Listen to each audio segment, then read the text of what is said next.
영원히 꺼지지 않는 빛. 고린도 후서 3장 18절.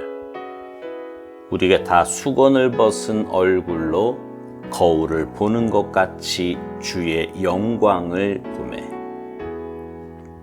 하나님의 종은 자신이 혼자라는 사실을 모를 만큼 홀로 서기를 많이 해야 합니다. 그리스도인의 삶의 초기 단계에서는 실망이 찾아옵니다. 불꽃이 되어주던 사람들이 서서히 꺼져가고 우리와 함께 했던 사람들이 떠납니다. 우리는 이러한 것에 빨리 적응해야 되는데 그렇게 되면 스스로 외롭게 서 있는 것을 알지 못하게 됩니다. 나와 함께한 자가 하나도 없고 다 나를 버렸으나 주께서 내 곁에 서서 나에게 힘을 주심은 디모데후서 4장 16절 17절. 우리는 꺼져가는 불꽃이 아니라 영원히 타오르는 빛에 우리의 믿음을 세워야 합니다. 큰 도움이 되던 사람이 떠날 때 우리는 슬퍼합니다. 그러나 그들은 마땅히 떠나야 하는 사람들입니다.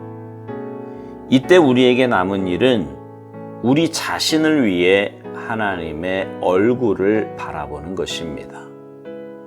당신 자신의 모습과 신조 가운데 하나님의 얼굴을 바라보는 것을 막는 것이 있다면 단호하게 거절하십시오. 말씀을 가르칠 때마다 먼저 그 모든 것에서 하나님의 얼굴을 보려고 주의한다면 항상 주의 영광이 머무르게 될 것입니다.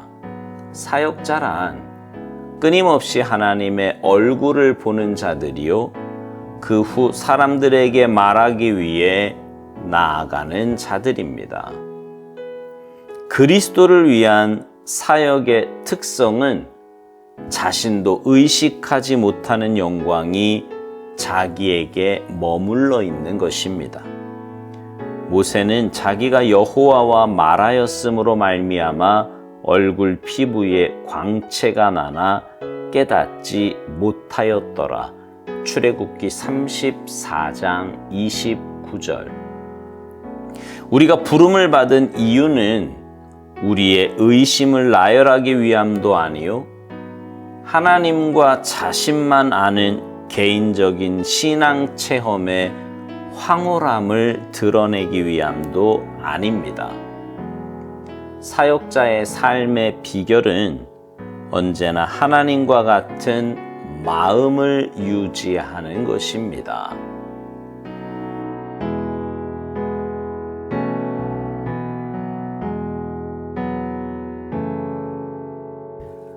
제가 계속해서 드리는 말씀 가운데 하나가 신앙생활은 관계라는 거예요. 관계. 신앙생활은 하나님과의 관계이고 사람과의 관계입니다. 이것을 예수님이 뭐라 그러셨어요? 하나님 사랑, 이웃 사랑, 이렇게 말씀해 주셨지요. 그런데 이 순서를 바꾸면 안 돼요. 무슨 말이냐면 하나님 사랑이 먼저고요, 그 사랑으로 사람을, 이웃을 사랑하는 것입니다. 잘못하면 사람 사랑하는 일에 집중하느라 하나님 사랑을 놓치는 경우가 있어요. 그건 신앙인의 바른 모습이 아닙니다. 하나님과의 관계에 집중하고 그 관계가 우선이 될 때 사람과의 관계는 자연스럽게 되는 것입니다. 하나님과 관계가 좋은 사람이 사람과의 관계가 안 좋을 리 없지만 사람과의 관계가 좋다고 해서 하나님과의 관계가 좋은 사람이라고 생각하면 안 된다는 거예요. 그러나 분명한 것은 올바로 신앙생활을 하면 하나님과의 관계도 이웃과의 관계도 좋을 수밖에 없다는 말입니다. 우리가 관계를 맺는 중요한 이유 가운데 하나는 나 혼자 못 서기 때문입니다. 하나님을 의지할 수밖에 없고 사람과는 서로 사랑을 나누고자 관계를 맺게 되는 거지요. 그런데 여기서 중요한 것은 우리가 의지할 분은 오직 하나님 한 분뿐이라는 겁니다. 함께 신앙생활을 하다 보면 유독 의지가 되는 사람이 있지요. 오스왈드 목사님은 큰 도움이 되던 사람이라고 표현을 합니다. 그런 사람이 내 옆에 있다가 없으면 굉장히 허전하고 슬퍼집니다. 하지만 우리와 영원히 함께하는 사람은 없어요. 사람은 반드시 떠납니다. 사역도 그렇습니다. 내가 어떤 일을 감당할 때 끝까지 함께 한다면 참 좋겠지만 그렇지 못한 경우도 많습니다. 여러분 생각해 보세요. 어릴 때는 부모님을 많이 의지하지만 내가 장성하면 그 부모님은 이제 내가 의지할 대상이 아닙니다. 그러면서 그 부모님은 계속해서 나와 함께 하는 것이 아니라 때가 되면 나를 떠나 영원한 세계로 가게 되는 거예요. 비단 부모님뿐만이 아니라 배우자도 심지어 자녀도 그리고 주위에 있는 그 누구도 영원히 함께하는 사람은 없습니다. 우리가 그런 일들을 통해 깨달아야 할 것은 우리가 붙잡아야 할 분은 주님 한 분이고요. 바라보아야 할 분도 주님 한 분이라는 겁니다. 그리고 그런 깨달음 속에 정말 주님만 의지하며 한 걸음 한 걸음 나아갈 때 주님은 놀라운 일들을 행하실 것입니다. 우리 주위에 더 좋은 일꾼들을 보내주실 거고요. 더 귀한 만남을 허락해 주실 것입니다. 여러분 다시 말씀드리지만 우리는 늘 주님만 바라보아야 합니다. 그럼에도 우리 안에는 그것을 방해하는 요소들이 너무나 많이 있어요. 그런 것들이 발견될 때마다 주님의 십자가 앞에서 내려놓고 내 마음에서 끊어내야 합니다.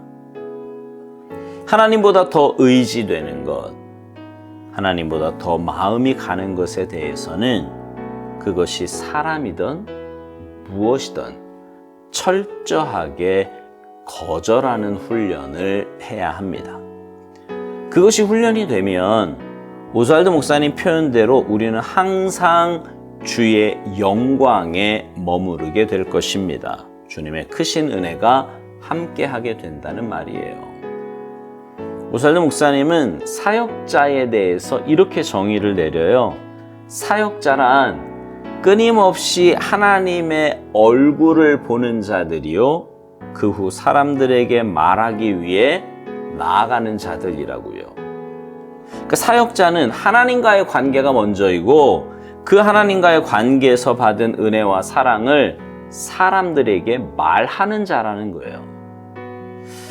저는 사역자반 성경 공부 시간에 여러분 모두가 사역자라고 말씀을 드렸습니다. 정말 그래요. 여러분은 모두가 다 주님의 사역을 감당하는 사람들입니다. 그렇다면 여러분은 모두 우선적으로 하나님과 올바른 관계를 맺으며 살아가야 합니다. 그리고 그 관계 안에서 맛본 풍성한 꼴과 은혜를 나누고 베풀며 살아야 합니다.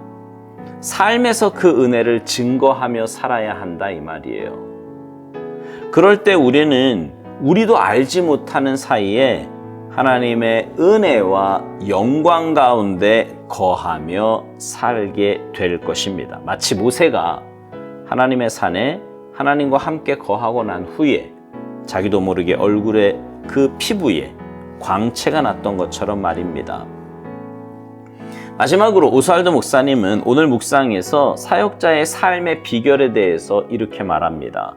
우리가 부름을 받은 이유는 우리의 의심을 나열하기 위함도 아니요 하나님과 자신만 아는 개인적인 신앙 체험의 황홀함을 드러내기 위함도 아니라고요. 사역자의 삶의 비결은 언제나 하나님과 같은 마음을 유지하는 것이라고 말합니다. 신앙생활 하다 보면 의심이 들 때도 있고 하나님과 나만 아는 개인적인 그 신앙 체험의 황홀함을 맛볼 때도 분명히 있지요. 그러나 여러분, 그런 건 신앙의 본질이 아닙니다. 신앙의 본질은 주님 자체이시고 주님과의 관계예요. 그러니 여러분, 우리는 늘 주님과의 올바른 관계를 통해 주님의 마음을 품고 살아야 합니다. 그래야 낙심도 어줍지 않은 교만도 없이 올곧게 사역의 길을 걸어갈 수 있는 것입니다. 바라기는 사역자 된 여러분 모두가 영원히 꺼지지 않는 빛 되신 주님만 바라보며 주님 주신 은혜와 사랑으로 믿음의 길 올곧게 걸어가시기를 주님의 이름으로 축복합니다. 아멘.